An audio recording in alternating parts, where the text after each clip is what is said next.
Hello, everyone, and welcome back to another episode here at the Damage Report, the second day of the best week of our lives, everybody. Isn't it a great time to be alive?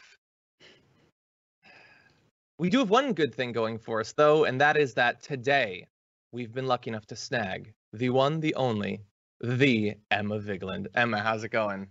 It's going well. I had some peanuts before I came on air because I was very hungry, and rumor has it you're really hungry too, John. I am incredibly hungry. I was thinking about Chinese food. I understand it's really early in the morning, but that sounds good to me. And I think in 2020, just do whatever you want. Right. The Senate Republicans are gonna. Why shouldn't we? So yeah, literally everything that possibly can go wrong is currently going wrong. Even things I love, I can't have them. Can't have sports. Can't have fantasy football. Can't have Saquon Barkley, whatever, tearing his ACL. Can't have the Supreme Court justice that I love still living. All those things sucks. Everything sucks. But let's have a great show. We probably won't have that either because everything sucks. But yeah, and I was telling you before that they canceled the Dark Crystal. It's like, what is up with Netflix, man? It's like, that was amazing. God. And I'm sure it's because not enough people watched it. Other shows. They have a million other shows. What's one more? I don't care. I want that one. Yeah. Yeah, exactly. No, so I blame everyone who didn't watch it. I blame you in the audience right now for not watching that. And now I don't have any puppets. We can't have puppets. You know how nice it would be to have puppets right now, considering everything that's going on? So I guess at some point, I will stop talking about puppets and transition to talking about the things that are going on. But before I do that, for those of you who are currently watching, perhaps live on Twitch or wherever, YouTube, feel free to hit the like button, share the stream, let people know that we're live, because we've got a big show. We also have a big special, a Get Out the Vote special that we're going to be doing later on today, I believe starting at 4:30 Pacific time. Hold on. Yes, watch Tuesdays, 7:30 p.m. Pacific time, 4:30 p.m. Eastern time on 2it.com/live, YouTube, Facebook, Twitch, Roku, and other platforms that don't yet exist but will be announced and come out before that time. Myself and Cenk Uygur, Ida Rodriguez, Benjamin Dixon are going to be debunking myths around voting, giving you information about your rights as a voter, walking you through some of the deadlines and things you need to know to make sure that you vote, because I don't know if you know this, voting's important. Perhaps now more than ever. So we're going to be talking about that. Definitely tune in later for that one. Emma, you going to be voting? What do you think about voting? You think it's important? I might get around to it. I'm not sure. But maybe I'll learn some insightful information about what voting even is. Can you give me the dictionary definition of voting? How do you spell it? VAUHTING? Is that a boys joke? No, anyway, I spelled it kind of Vince Vaughn-esque, and it just came to me. Oh, yes. Don't listen to Vince Vaughn for any information about voting. That would be a bad idea. Don't. I'm just gonna guess it would be a bad idea. I think he's he's a libertarian. I think he's a lone Hollywood conservative. But doesn't mean he's not a very compelling actor. Yes, in some things. I like him. I like him too, but. You know what? Okay, fine. We'll put him in the Dark Crystal, then we can bring him back. Get that star power that we need. Anyway, okay, so here's what we're going to do. We're going to talk about some news. We're also going to be responding to your tweets and comments and all of that. So feel free to send those flooding in. I could use them. Emma probably can use them too. She's mostly human, and we need the support. So anyway, with that, why don't we talk some of the big news of the morning. There were two Republicans on record saying no new Supreme Court justice should be pushed through before the election, Lisa Murkowski and Susan Collins. And there was a third possibility, Mitt Romney. Isn't he reasonable these days? Hasn't he occasionally gone against Trump? And so we're just waiting to find out. Oh, no. He says, I intend to follow the Constitution and precedent in considering the president's nominee. If the nominee reaches the Senate floor, I intend to vote based upon their qualifications. Oh, so he's just the same as all the rest. That was fun, thinking that maybe he would do something different. It wouldn't even be enough, by the way. Even if he had gone against it with Murkowski and Collins, it wouldn't be enough. But what do you know? Mitt Romney is going to do what Republicans are going to do, Emma. Yeah, but he marched in a Black Lives Matter rally, so we should give him kudos. I don't know. I mean, I shouldn't be so sarcastic about it. That was important and interesting, and like a good step forward for the Republican Party in its own respect. But this is just another stark reminder Mitt Romney came out in the primary and talked about how Donald Trump can't be the nominee. He's horrible. He's bigoted. He's racist. He's cruel. All of these things. And then, what do you know? He goes simping for Trump and shows up. And there's how long have you been waiting? Anyway, I've just been using the word simping a lot recently, and I kind of love it. And did you actually know that Ted Cruz's beard style is the simp? That's actually what that's called. Well, it should be called that because that's exactly what he is. But yeah, we all knew that Mitt Romney wanted that, I think it was Secretary of State position at the time. And he came and he bent the knee and he said, Trump, my dear leader, I will follow you to the ends of the earth, even though I said these horrible things about you and ostensibly care about morals and all of that. So that isn't going to be the case now. Yeah, look, and he has gone against him sometimes during impeachment or whatever, which totally ended up mattering. I mean, that's why all this damage has stopped being done to the country. But no, on this, it's too important. It's too important. You know why? Because it doesn't matter what they've said in the past or the supposed principles or standards they expressed in the past. They want it. They want as many. They want 9 conservative justices. They want 50 conservative justices if they can have it. And so they're going to have it. Doesn't matter. And nothing matters in comparison to that because of how long it will last. Whoever they end up ramming through on there is going to be on the court for 30 to 45 years. They're not going to, like, on Twitter, it was trending again that Lindsey Graham had, like, spoken in the opposite way a few years ago. Yeah, good. We pointed out. Of course, you should point it out, and then you should move on because it doesn't matter. It's a cautionary tale, and it should be a cautionary tale that leads to a lesson for Democrats, but as you're going to see in a little bit, it's probably not going to. But anyway, I want to play you one bit of what Mitt Romney said this morning about the battle over the court. Take a look at this.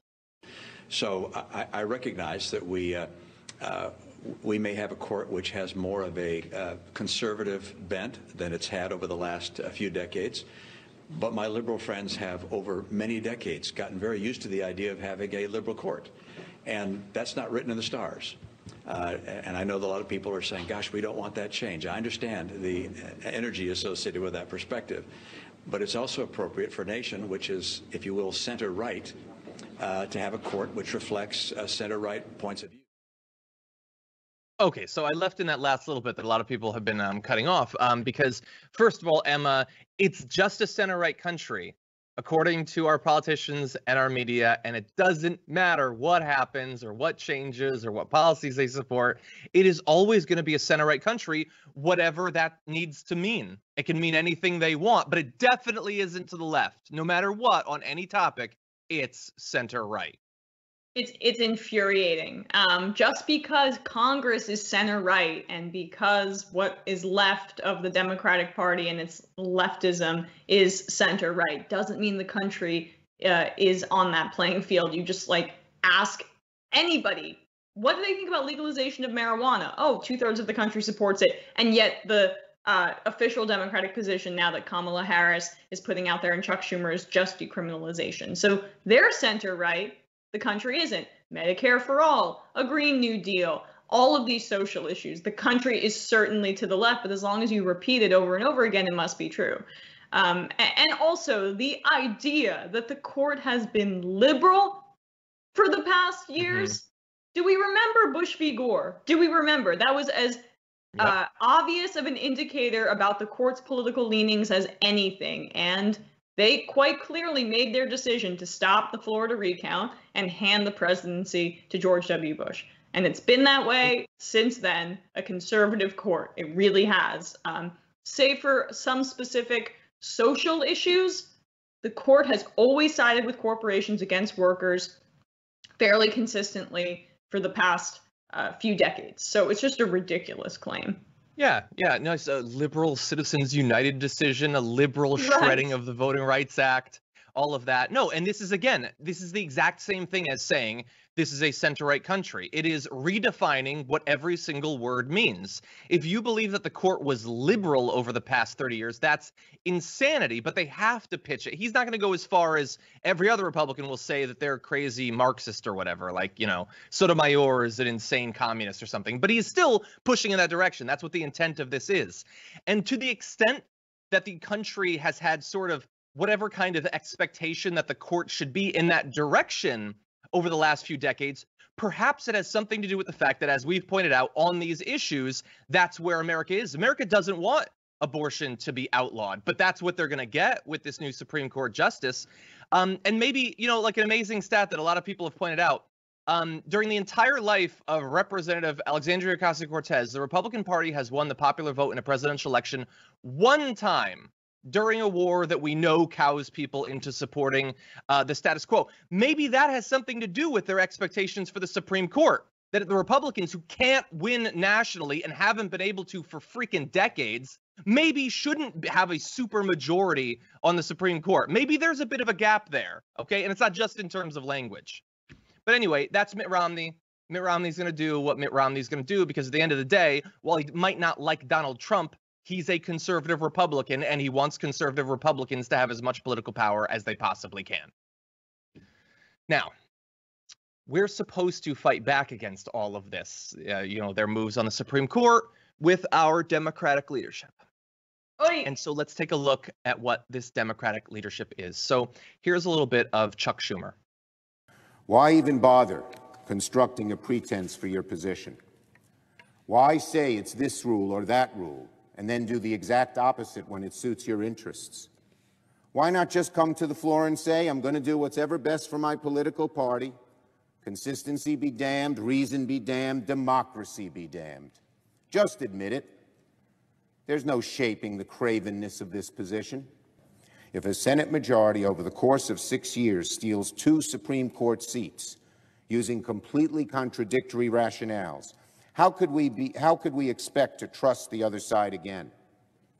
How can we trust each other if, when push comes to shove, when the stakes are the highest, the other side will double-cross their own standards when it's politically advantageous? Okay, so there's 2 sections of that video. We're going to eventually get to both of them. But the second one right there was, if they steal 2 Supreme Court seats, how could we trust them in the future? Why are you talking about the future? Why do you trust them now? Why apparently did you trust them yesterday and last week and the month before that? Why, after all of this, would Chuck Schumer, the leader of the Democrats in the Senate, why would he doesn't know what year it is. He doesn't know what decade it is. He's still sort of waking up a little bit about the state of the Republican Party and how power equals power and all of that, Emma. Yeah, it's insane. It started off pretty good, right? Talking about the cravenness of the position. But then he started to say, how could we ever trust you again? You trusted them before? You trusted them before. The Republican Party. You trusted them before with a guy like Ted Cruz on the other side of the aisle. That's the people who literally play dirty whenever they get the chance. Mitch McConnell banks on Democrats caving and having a little bit of humanity for all of his negotiations with them every time. And he'll hold people's livelihoods and lives and their health care and their immigration status and things that affect people, millions. They'll hold that over Democrats' heads in order to get more tax cuts for the rich, corporations, bailouts, etc. He does that every single time. Why would you think it would be different this time around? They play hardball every single time. And yeah, as you pointed out, John, he's talking about the future. In Roll Call reported a statement to other Democratic leaders and members of the caucus. He said he was talking about next year. Oh, we'll do everything in our power next year to hold them to this and go after them and retaliate, and then nothing will be off the table next year. Why are you already seeding that they'll be able to do this? You have a number of procedural things that you could actually do, but they don't want to go down that road. They never, ever want to use the tactics that Republicans repeatedly use against them. And that he, as you pointed out, he starts by saying, he goes through all of those. That's why I left it in, because if you are going to be spurred by the way the Republican Party has evolved over time into doing what's necessary to defeat them, then good. I want to hear all of that. What he said right there is, sort of a weak, tired, sleepy version of what we said on the show yesterday. But if you're not going to do anything, then screw you for uttering even one of those syllables, because now you're just wasting my time. So now you apparently do acknowledge that they have no standards. They don't care about lying, decency, the norms, blah, blah, every single one of those things. And so how can we trust them? I'm going to be really mad in 2021. No, there's no point in you learning the lesson if that's what you take away from having learned that lesson, Chuck Schumer. And maybe he'll do something. Maybe if we push him hard enough, he'll do something, expanding the core, statehood, whatever, maybe. But he's only going to do that if we push him a hell of a lot harder than we are now. And I would say whether he does it or not, he needs to get out of that spot, because he's taken up a spot in the Senate, and he's certainly taken up a big spot in Senate leadership that he has never deserved, ever, and certainly doesn't now, considering what we're facing. AOC should take him down if there's any chance of her taking him down. The issue is, as Emma pointed out, they were already looking forward to someday something's going to happen. It's not just him. Nancy Pelosi tweeted this: Republicans are rushing to get someone on the Supreme Court because they want to obliterate the Affordable Care Act. Mark my words, they will pay for elections to come. No, I don't care about them paying in the future. If they're going to pay in the future, they're going to pay in the future for having done it. What you're saying is effectively, it's the herd immunity thing. It's, we're not going to do anything, and we're just going to see what happens. We're just going to see what happens. No, what are you going to do? We had the leader of the Dems in the Senate, the leader of the Dems in the House, and both of them appear to be saying, someday, if they do this, then surely people will get mad and they will vote for Democrats, because that's been the solution to all of our problems. There's not any sort of structural impediments or obstacles to the popular vote actually being translated into political power in a million different ways. And yet the two most powerful Dems in DC still believe that that will save us, or they believe that that will placate us and get us to just go along with this. Yeah, well, exactly. I mean, they only care about accumulating power. If you actually cared about the substantive reasons why a conservative Supreme Court would be so horrible, take the ACA, for example. Joe Biden has promised to strengthen the ACA. It's the most measly, ridiculously small promise, but that's what he's said he's going to do on healthcare, right? Mm-hmm. Trump gets this nominee through. That's impossible. That's impossible. They're already going to gut it. It's in the lower courts right now, and it's going to be appealed. So all the small things that they're promising from a policy perspective on the Democratic side, the conservative things they're promising, won't be possible if Trump gets this nominee through. That's just the reality. We want Medicare for all down the line. Well, if the court is completely conservative for decades and decades, that's going to be a massive problem. But when you're not focused on the policy effects and you're only focused on winning electorally and accumulating power, which will eventually shift back to the Republicans and eventually shift to you because Democrats are so bad at making their case, then this is the result you get. You get people like Nancy Pelosi and Chuck Schumer and their leadership. And additionally, they are in that position not because they're good negotiators and they actually win for their side. They're in that position because they're good fundraisers. It's the same reason that Hakeem Jeffries won his leadership position and took Joe Crowley's old position. He's from a close-by district in New York, and it's a reason that Barbara Lee isn't in leadership, because she doesn't play that game. It's all about who can be the best fundraisers.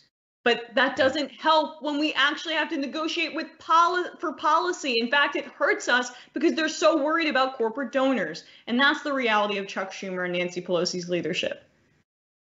100%. And like, it would be one thing, maybe, at least in terms of winning elections, if they could translate that fundraising into winning elections. But the best they can come up with is hiring consultants and making ads, and they make the worst possible ads imaginable. Like, teenagers on Twitter produce harder hitting ads than all of the consultants combined. So it is just taking money, handing it out to people that you conveniently know and have worked with for a very long time, so they get enriched, and then just going along. And whether you win elections or whether you lose elections, you basically have like a 90% chance of keeping your seat no matter what, which is a nice position if you can get it, I guess. Unfortunately, the vast majority of Americans don't have those positions, and so we are currently suffering. Let me read you one more quote from Nancy Pelosi, and I want you to take from this whether she gets it or not.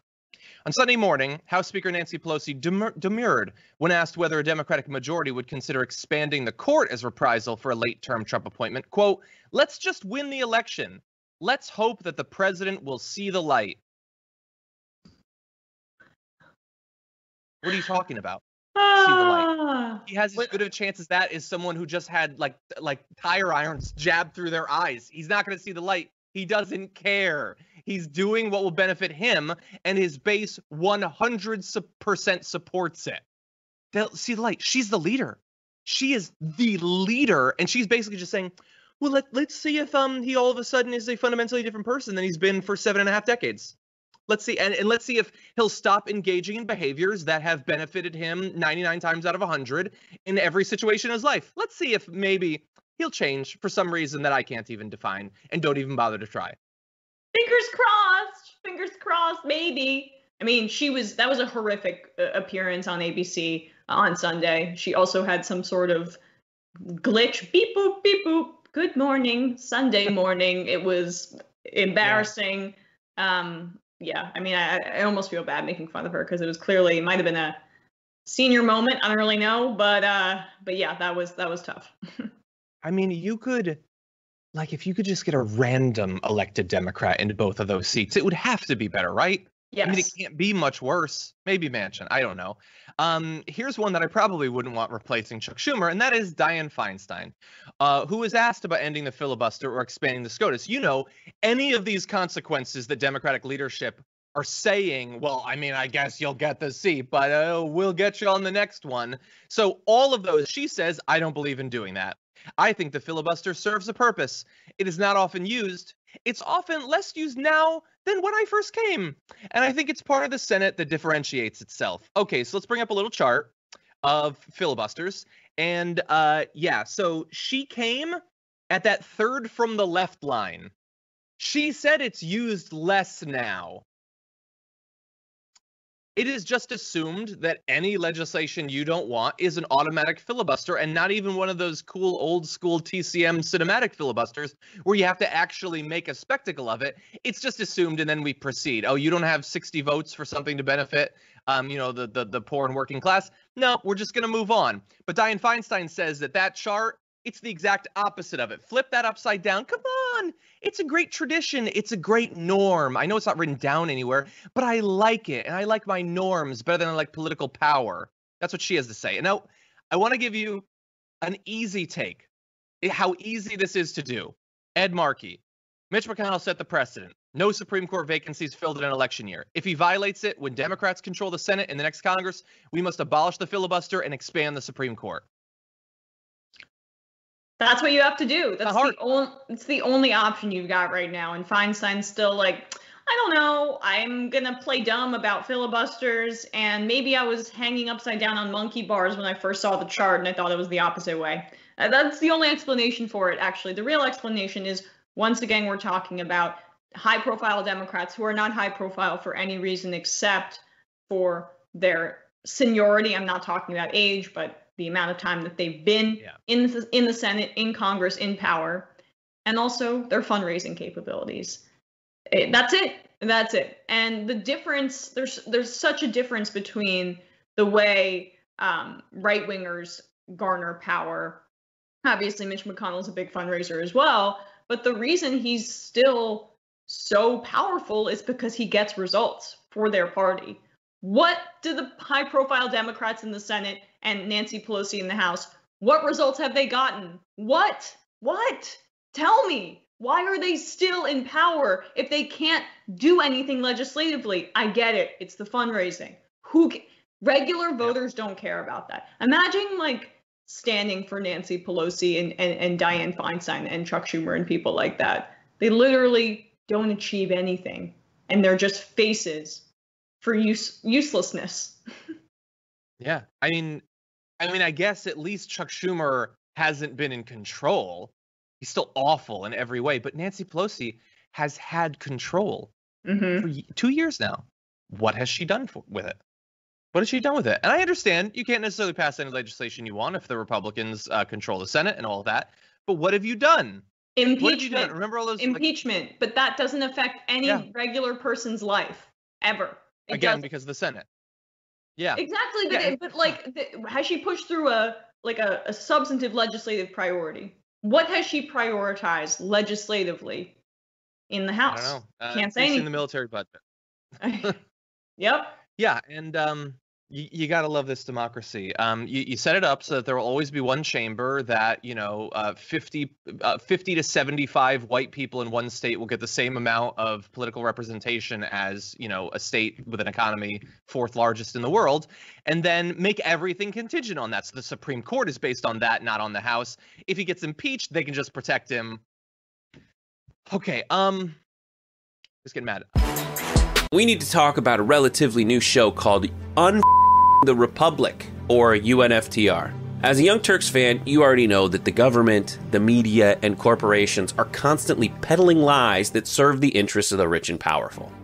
But now there's a podcast dedicated to unraveling those lies, debunking the conventional wisdom. In each episode of the Republic, or UNFTR, the host delves into a different historical episode or topic that's generally misunderstood or purposely obfuscated by the so-called powers that be, featuring in-depth research, razor-sharp commentary, and just the right amount of vulgarity. The UNFTR podcast takes a sledgehammer to what you thought you knew about some of the nation's most sacred historical cows. But don't just take my word for it. The New York Times described UNFTR as consistently compelling and educational, aiming to challenge conventional wisdom and upend the historical narratives that were taught in school. For as the great philosopher Yoda once put it, you must unlearn what you have learned. And that's true whether you're in Jedi training or you're uprooting and exposing all the propaganda and disinformation you've been fed over the course of your lifetime. So search for UNFTR in your podcast app today and get ready to get informed, angered, and entertained all at the same time.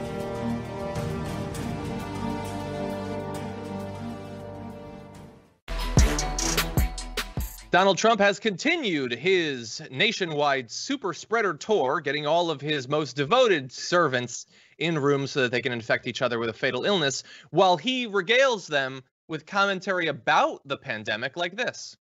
Oh, the disease, we didn't know it. Now we know it. It affects elderly people with heart problems and other problems. If they have other problems, that's what it really affects. That's it. In some states, thousands of people, nobody young, below the age of 18, like nobody.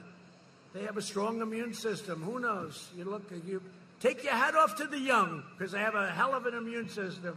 But it affects virtually nobody. It's an amazing. It affects virtually nobody. It affects virtually nobody. Let's take a look at a recent headline, because I expected that if it affects virtually nobody, I would Google and I would see that it killed like 20 people or something like that. But it turns out, no, it's killed more than 200,000 people. Killed a family member of mine. Can't even tell you how many millions of people have had it. I mean, how many millions of people thankfully survive the extended stays in hospitals and now have a lifetime of organ damage to deal with. That's going to be great. And there's apparently some neurological issues that it causes too. That's going to be fun for the rest of a lot of people's lives. But it affects virtually nobody. Virtually nobody. And his crowd cheers. Doesn't matter that he's failed worse on this than any president in our lifetime has failed on any challenge in our lifetime. They will cheer as he mocks the idea that people have been affected by this.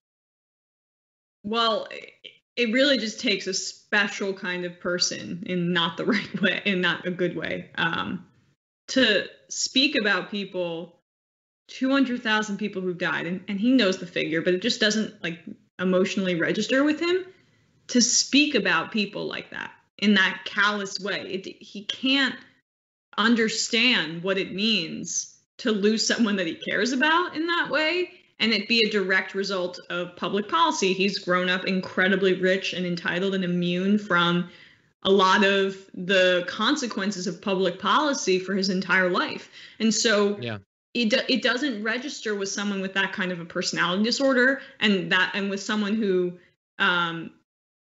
is so privileged and cannot see outside their own perspective. It's jarring. And it's jarring to see people who did not have that upbringing respond to it. It's very enraging.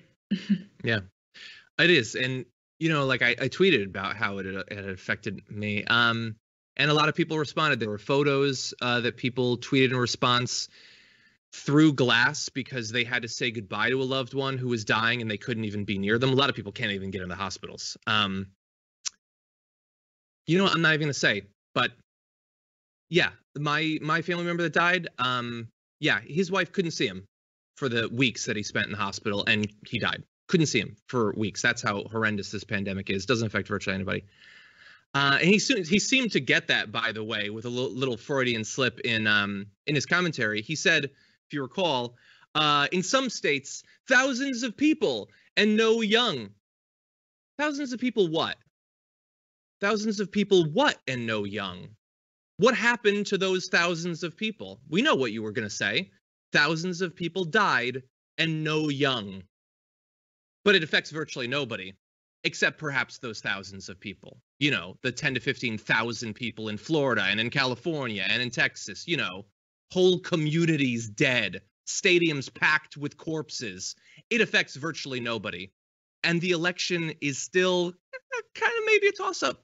That this guy not only gets to fail, not only leaves, you know, a trail of death in his wake, the domestic likes of which we haven't seen. Obviously, we've had presidents who have gone abroad and killed hundreds of thousands of people, and America generally cares very little about that. But we don't even care when the bodies are piled up here. We're inoculated against caring about any consequence.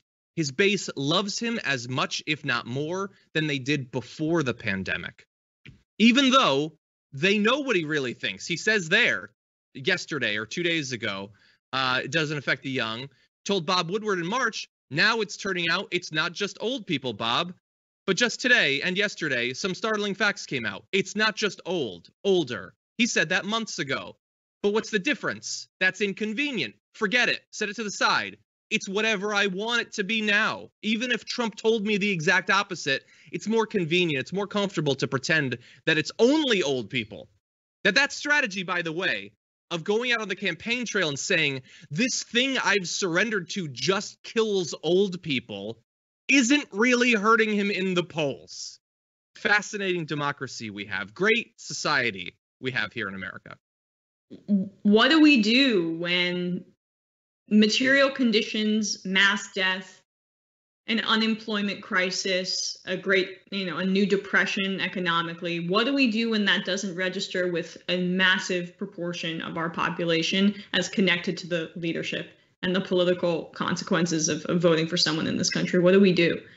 You know, that's why he's leaning into culture war stuff, because he's cynically banking on the fact that the Democrats have refused to make their own case and that policy has not been driven home for people. They can't see the connection between who is leading the country and what's happening to them economically and with COVID-19. I'm not saying that that's a majority of the country, but it could be close to half. And that's what scares me about this election, is that the cynicism, the breakdown of our democracy has been so thorough that people can't see straight anymore. The water has been too muddied. They can't see partly because Democrats don't make their own case, but partly because we've corrupted the entire system. And someone like Trump has muddied the waters effectively enough and blown everything up enough that what do you do when facts don't matter, the differences can't be delineated, and it's too murky for regular people to see? I don't know. I mean, I guess you do the exact same thing that. No, continue. Sorry, just quickly. I've had conversations with people who are kind of apolitical, like don't pay a ton of attention, and they're like, "Well, what could he have done differently? I mean, what are you going to do? It's a pandemic." Like that's a regular thing for people that don't pay attention to politics. Yeah, and then that crowd, that massive crowd of people jammed in there without masks, except the people directly behind Trump that are forced to. Like, think about if you're in that crowd and you look at Trump, and past Trump, you see that they have forced the people behind him to put on masks. What is all of that, all the signals that that's sending? The fact that they supposedly give masks to everyone in there, but don't actually ask them to put them on. All of this. Yeah, we are a failed state in so many ways. We are a broken people in so many ways. And a lot of the ways that we're broken are not new. They just haven't been as directly activated on a daily basis by, a president like Donald Trump. We do exactly what we would do if none of these things were true, but it's much, much harder to sustain. Yeah, and like I say a lot, I said something to this effect yesterday with Francesca. I'm gonna keep it real. There is a countdown on how long I can continue doing this, and the thing that makes it not tick faster is people like Emma being involved in this, because it's too much to do if you're alone, and when you're facing enemies on literally all sides and you're being stabbed in the back as you're being stabbed in the chest, you need to collect the right people. And so thank you, Emma, for making this slightly more tolerable.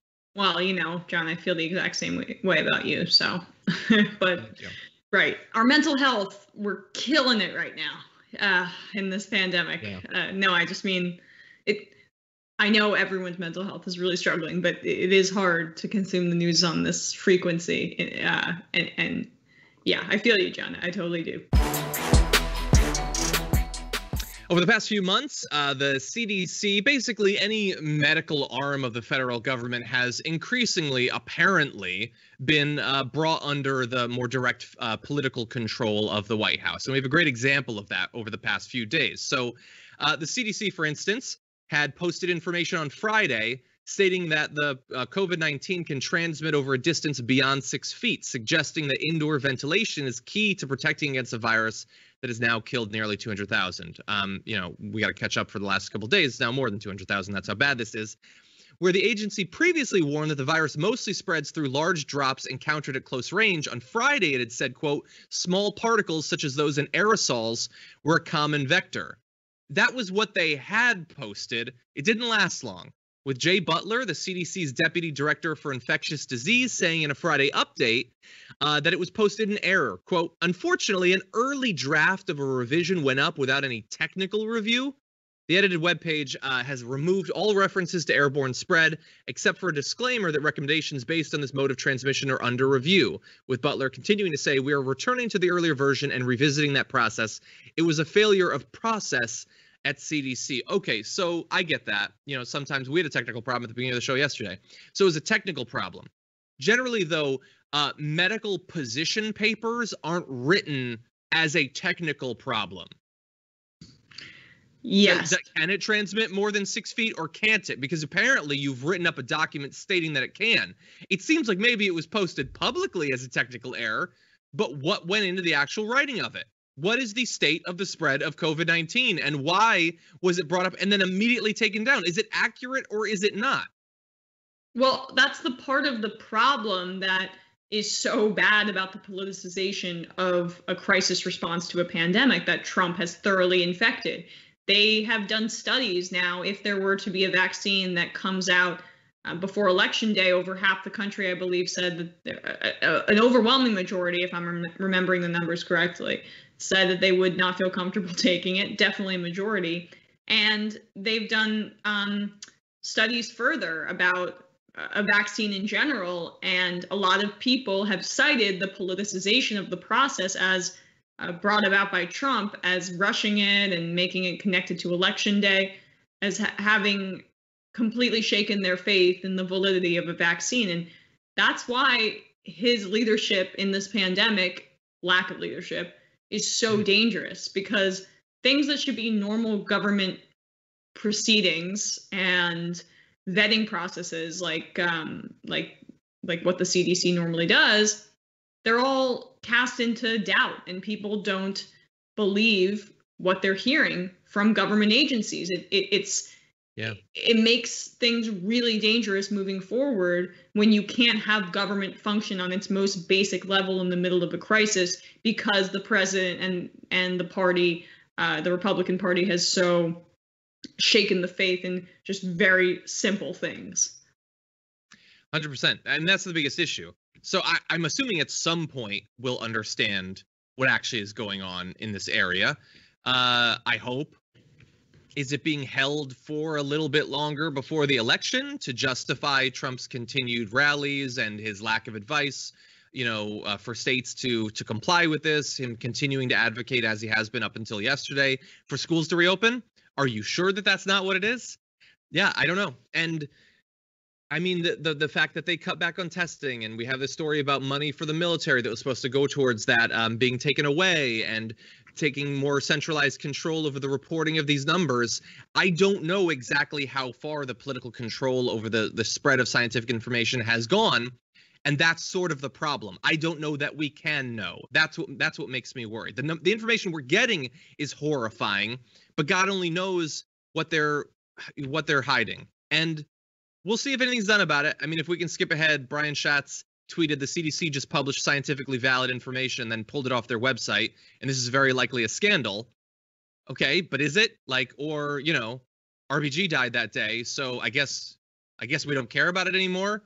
The ICE detention hysterectomies, I guess we don't care. What does it take for a scandal to actually matter? All of these things would have been massive stories just a handful of years ago, but now it just seems like the solution to anything they're caught having done is to just do something terrible, and then 3 days later do something terrible again.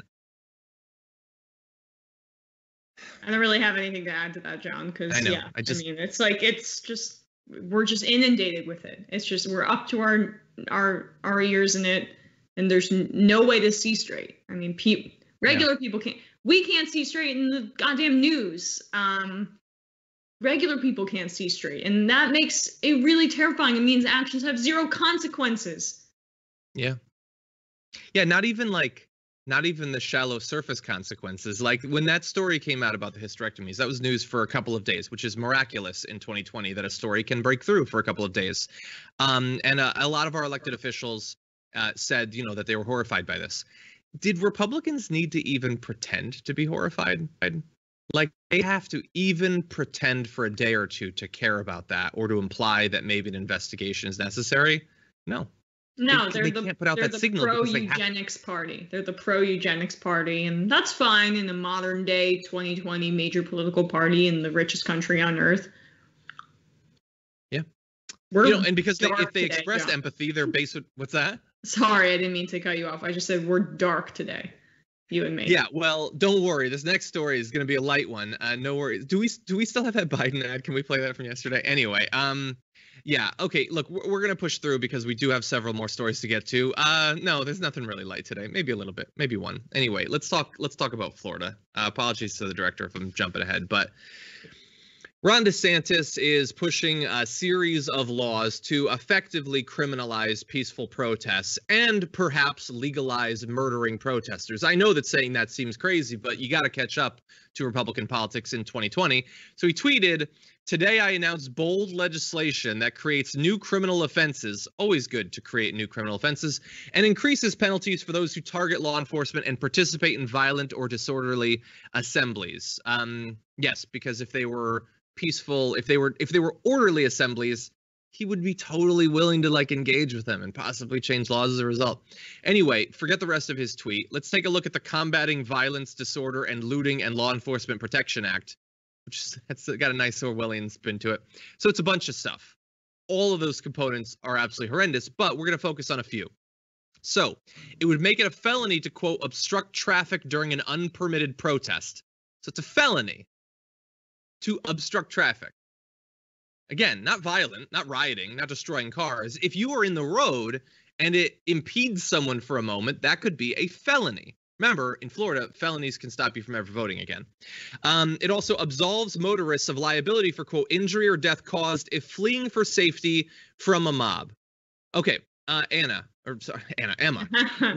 I apologize. I'm not in a great mood. Okay. We have had months of these protests now. Has there been a single instance in which someone in a car had to flee for their life from a disorderly mob where this would have been justified? Has that happened one time?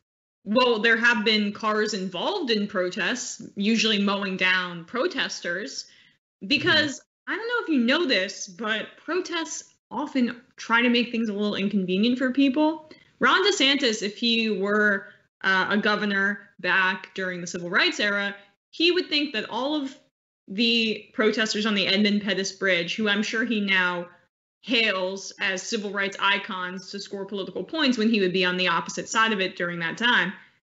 All felons go to get a felony charge for your disorderly conduct. I mean, that's insane, because protests take place in streets. Sometimes they block traffic. I hate to break it to you.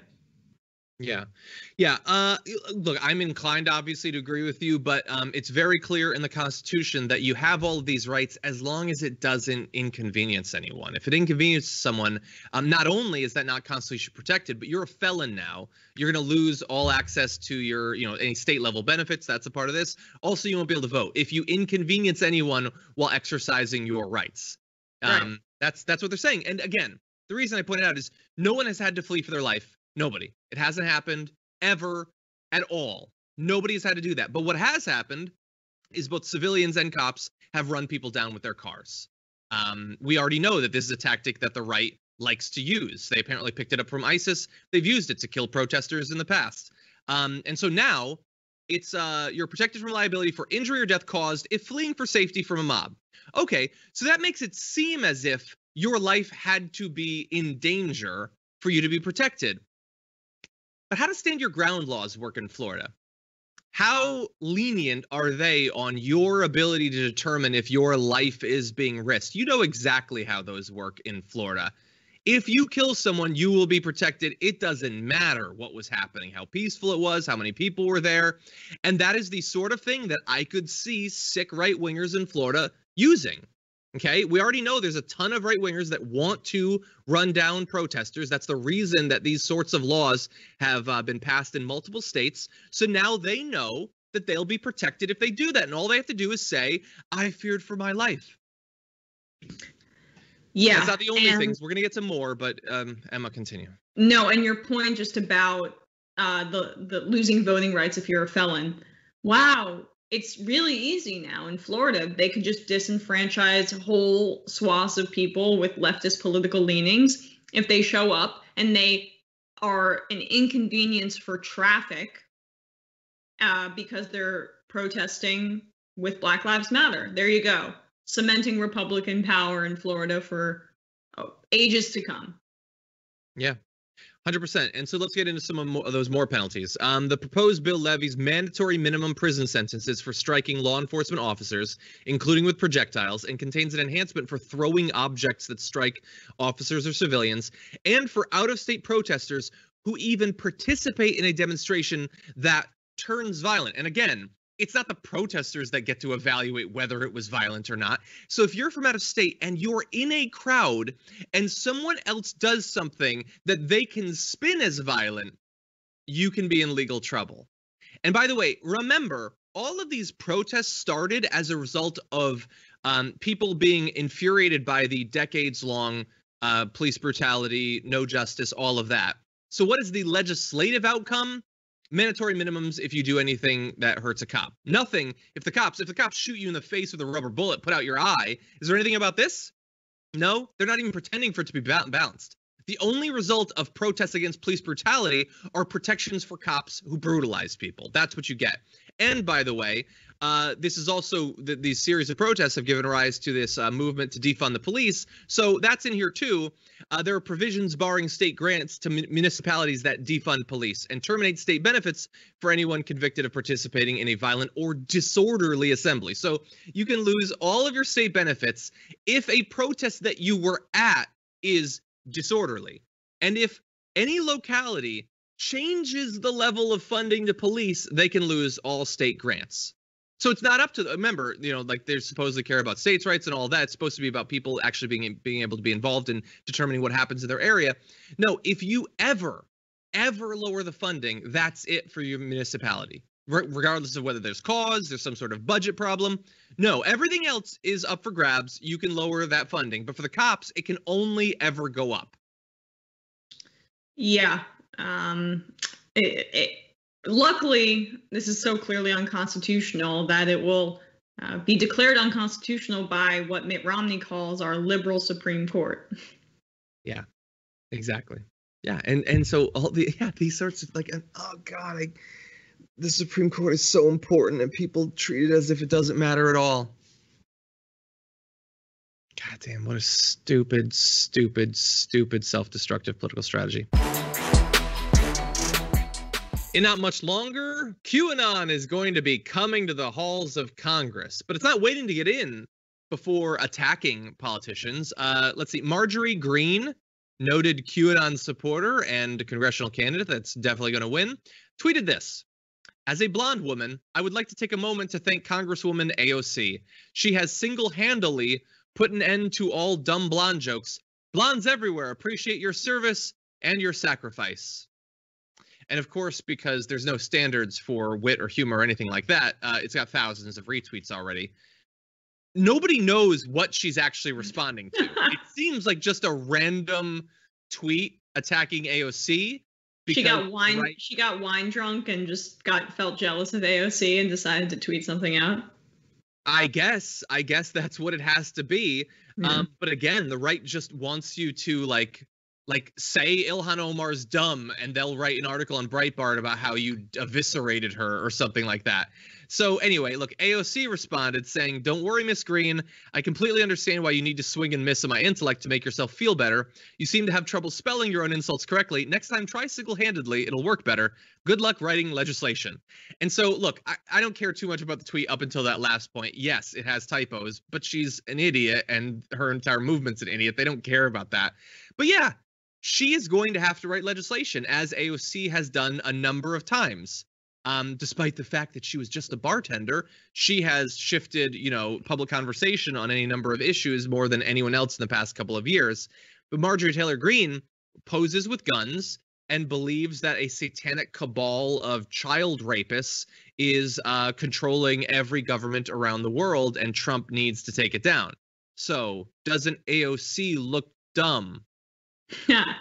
I mean, yeah, I also love the just a bartender line of attack. What happened? I thought you guys were all about people pulling themselves up by their bootstraps, and now you're going to attack her for having a regular job? Isn't that what you pretend your entire political ideology is all about? People working hard and then achieving what they can achieve? So stupid, and such an obvious way to demean her based on her ethnicity and her gender. 100%. Yeah, no, all of them can't wait to mock the fact that she's not an heiress or something like that. She's not part of a political dynasty. Right. She wasn't chosen by billionaire donors. She actually accomplished something. They can't wait to attack that because, as we point out many times, right-wing populism is a joke, and it actually has no substance. Anyway, yeah, look, I guess in the end, while they're joking back and forth, the joke is on us because a conspiracy theorist is going to be occupying a seat in Congress. Another Republican, by the way, this isn't a first, who, for instance, if we can bring up this picture, poses with assault rifles and photos of non-white representatives that they would love to gun down, and says that, she needs to take the fight to them and stuff like that. So I guess the joke is on us because there's no standards whatsoever. I mean, she believes, again, in a satanic cabal of people who drink child hormones and rip their face off before having sex with each other. She actually believes that. And, okay, QAnon's a bit confusing. People don't necessarily understand it. There's hours of video of her in which she's expressed racist, Islamophobic, and anti-Semitic views. She says Muslims don't belong in U.S. government, but she's going to be in U.S. government. And Trump congratulated her, because you're allowed to be openly anti-Semitic and Islamophobic, and that is not an impediment to the entire Republican Party giving you a big warm hug. They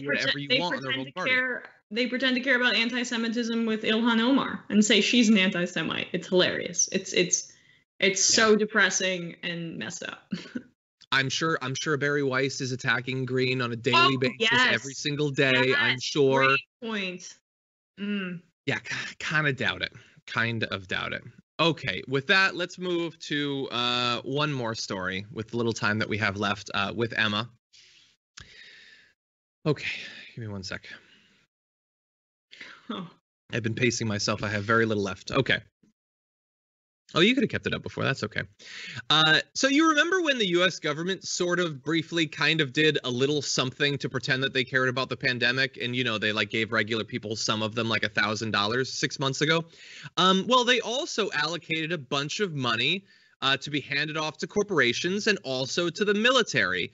And they were nice enough, were they not merciful, to make at least a little bit of it kind of targeted at doing something about the pandemic rather than just an obvious blatant slush fund for corporations to take to just boost up their profits artificially. Of course, some of it turned out not to be used for the reason it was allocated for. And we have a new report coming out of the Washington Post with a $1 billion fund that Congress gave the Pentagon in March to build up the country's supplies of medical equipment has been mostly funneled to defense contractors and used to make things like jet engine parts, body armor, and dress uniforms. Isn't that fun? Okay, so let's talk about a few of these individual awards. $183 million to firms including Rolls-Royce and ArcelorMittal to maintain the shipbuilding industry. Tens of millions of dollars for satellite, drone, and space surveillance technology. $80 million to a Kansas aircraft parts business suffering from the Boeing 737 MAX grounding and the global slowdown in air traffic. And $2 million for domestic manufacturer of Army dress uniform fabric. Bear in mind, these sorts of, like, just handing money so that they can stay afloat while the lockdown was briefly happening, there's already funds for that. And many of these corporations already have benefited from that. They're just also taking the money that was supposed to go towards producing N95 masks, ventilators, and things like that, and they're just putting it into jet parts, basically. I understand. They double dipped.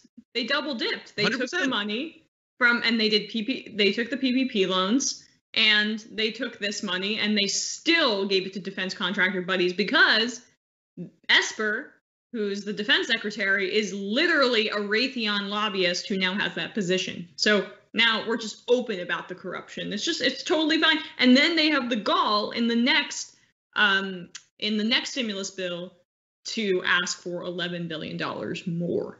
Where do we know that's going to go? Like, you were supposed to be creating masks and securing PPE, and you wanted to dress your soldiers up a little bit nicer and gave it to those industries. It's insane. Yeah. Well, okay. Insane might be going a bit far. I mean, they do need to buy uniforms, and you have to understand, Emma, that the U.S. military is basically running on fumes in terms of its budget. I mean, its 2019 fiscal budget was only $686 billion. How could they afford uniforms with those nickels and dimes that we're giving them to defend the homeland?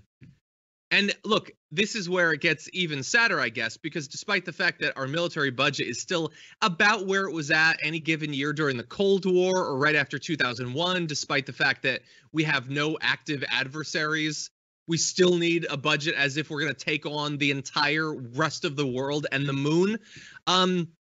That budget was supported by any number of different Democrats. The funding going to them, the fact that there weren't stronger regulations to make sure that it was actually put into the industry as it's supposed to, a lot of Democrats support that. But Bernie Sanders is the bad guy for trying to cut the budget by just 10%. Which is 10%. less than what it was when Trump entered office. Like, it would, or I'm sorry, the percentage is less. It would still be more than what it was at the start of 2017. But that they can't even do. Democrats can't even do. The vote was like 23-77 or something like that. Like half of Democrats wouldn't even support that bill.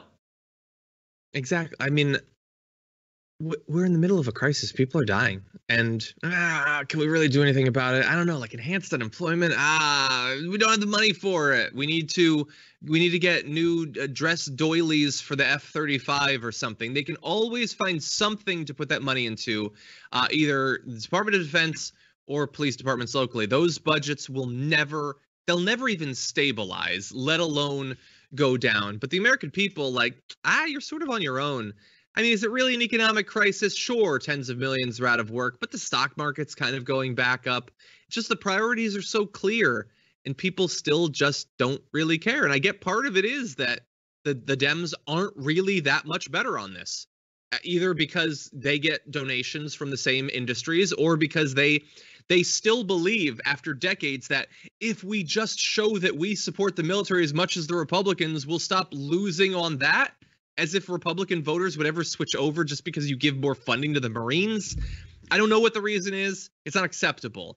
And this, look, it's $1 billion. It's a significant amount of money, but it is just a drop in the bucket of how insane our entire strategy as a country is in terms of how we allocate funding to domestic priorities versus the military. For months now, we've shown you video in a number of different American cities of unmarked law enforcement officers just driving up in Kia minivans and other regular cars and hauling people off the streets. It's a horrifying image. But until now, I haven't actually spoken to anyone who had to go through that to understand what it must have been like. Well, now we have an individual, Jeremy Logan, co-chair of the Spokane DSA chapter. Welcome to the Damage Report.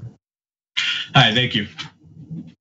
Very glad to have you on. So this happened to you. Tell me a little bit about how it developed, the protest that you're at, and what actually happened.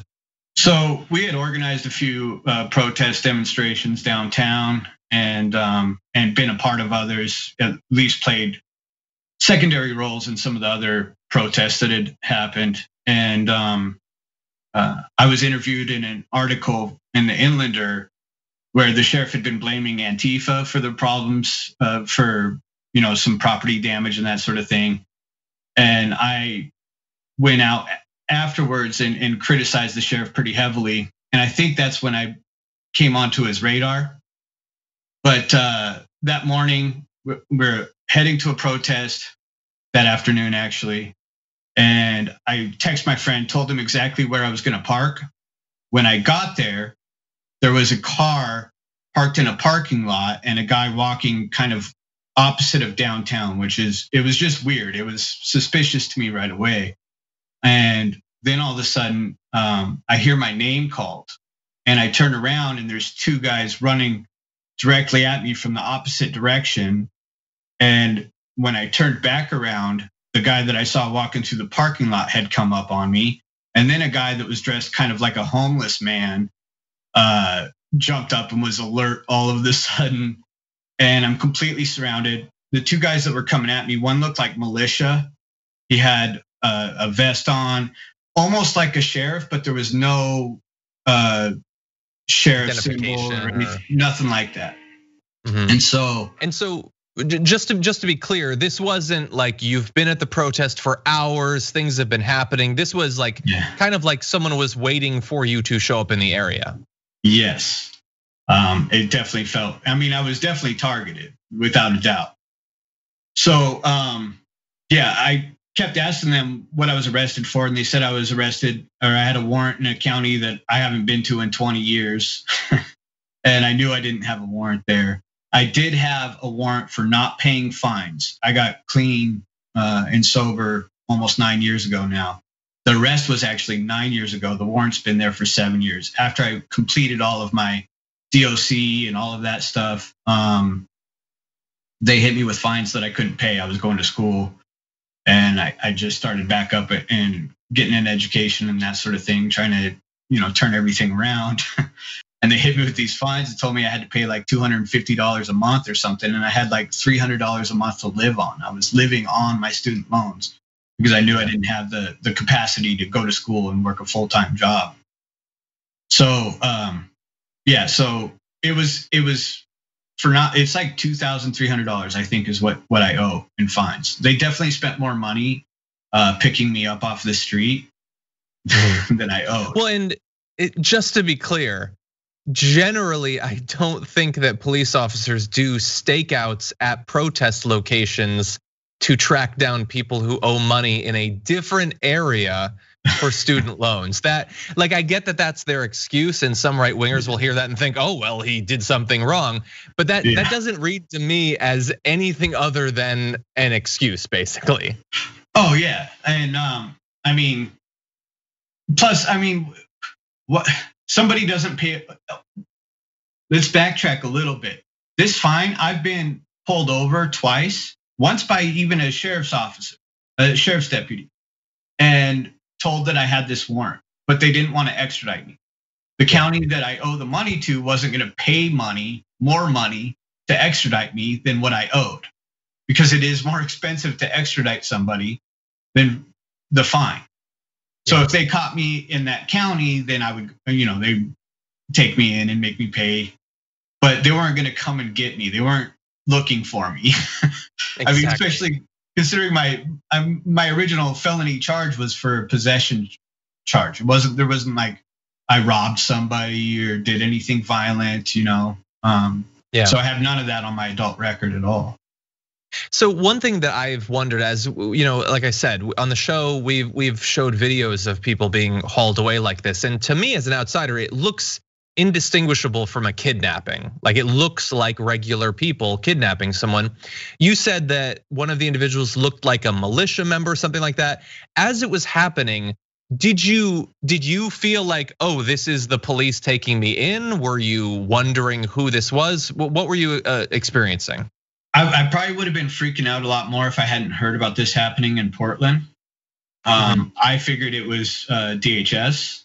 The sheriff claims that it was his deputies, but it felt like it was Department of Homeland Security or something.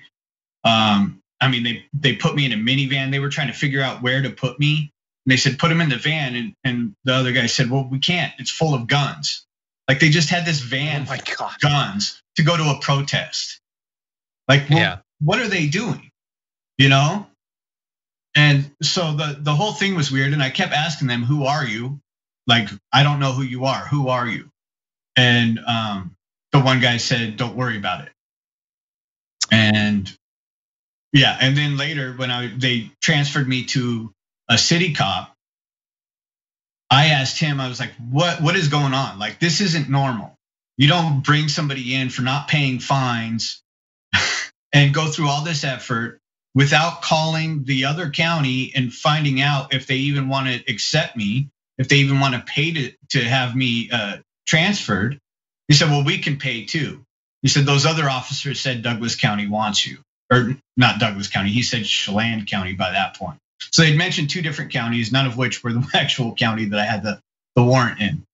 And so he said those officers said that Chelan County wants you. And I said, those were officers?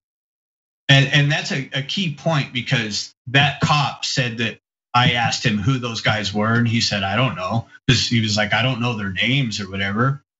But I was very specific in asking him, what kind of officers are those? And he said, I don't know. And then I sat there in jail for 2 days knowing I'm not there because of a warrant. When I got there, everyone in intake seemed to know who I was. Like it was coordinated. Like it was obvious that they knew who I was.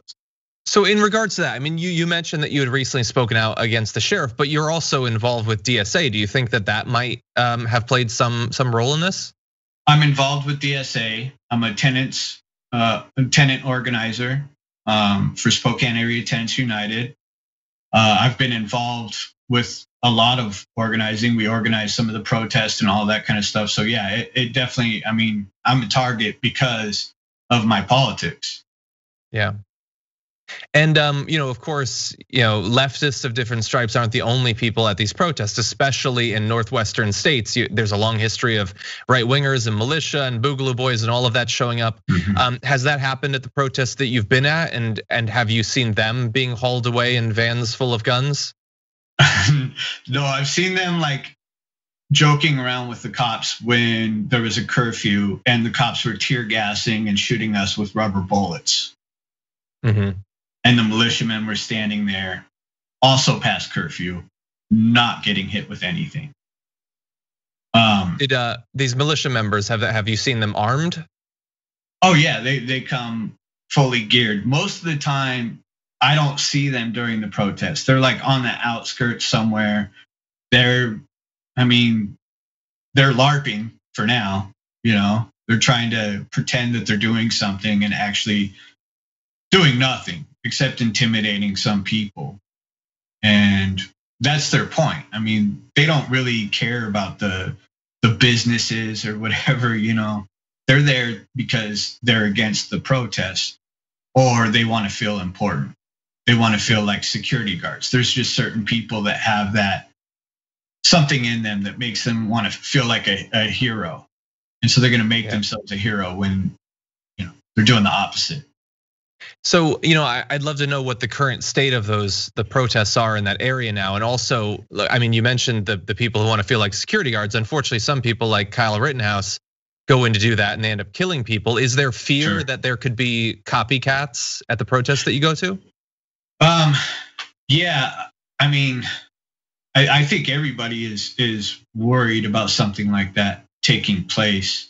I know that there's, leftists that want to be armed at protests too. I don't think it's necessary at this point for leftists to be armed at a protest. I don't think that anything good's going to come out of that at this point. But yeah, it's definitely worrisome anytime you have people with right-wing agendas and their guns and they're fully against what we stand for, which is the liberation of working people. Yeah. Well, look, I certainly don't envy you having to go through that experience. It sounds terrible. It sounds terrifying to be dragged away and just have to, just go along with it, assuming that they're probably cops. Hopefully they're not just random people kidnapping you. But more power to you for everything that you've done. I really do appreciate the activism, staying in the streets like that. Yeah, and I would like to say too, like, my basic fear is that that other people are going to, like militia type people, right-wing people, are going to show up at these protests and start kidnapping people, and people are going to willingly go with them because they think that they're police, because they can pick you up and put you in a van now and not identify themselves, and people are going to think that they're police officers. I mean, I definitely share the same fear. Like I'd love to put a hypothetical to them. Like imagine you're a conservative, you're a Second Amendment activist, you're all about defending yourself. So you're walking on the street and 4 people in camo pick you up. How do you feel being put in a position where if you defend yourself, which is what you live to do, yeah, you might be killing a cop, but you have no way of knowing because they're never going to identify themselves to you. I don't understand how. Like I get that they don't care because they won't be put in that position. It's only leftists that get kidnapped in that way.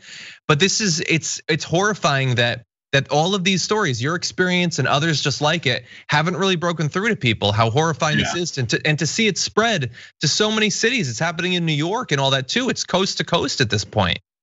And when you hear about kidnapping, the first thing they always tell you to protect yourself is not to go to a second location. Don't let them take you to a second location. So if you are armed and you're a leftist at these protests, like somebody's going to start shooting the cops to protect themselves, and they're going to die because if there's one cop, there's 10 cops. Exactly. Yeah, it's a horrible situation. It is incredibly irresponsible and dangerous for the police to be doing that. And I share your fear. I mean, it feels like we're just waiting for some right winger to use this situation that's been provided for them. So just another reason that all this is so dark, so unnecessary. Absolutely. Well, Jeremy, thank you again. Great having you on. Thank you for doing what you do. All right, thank you. Appreciate it.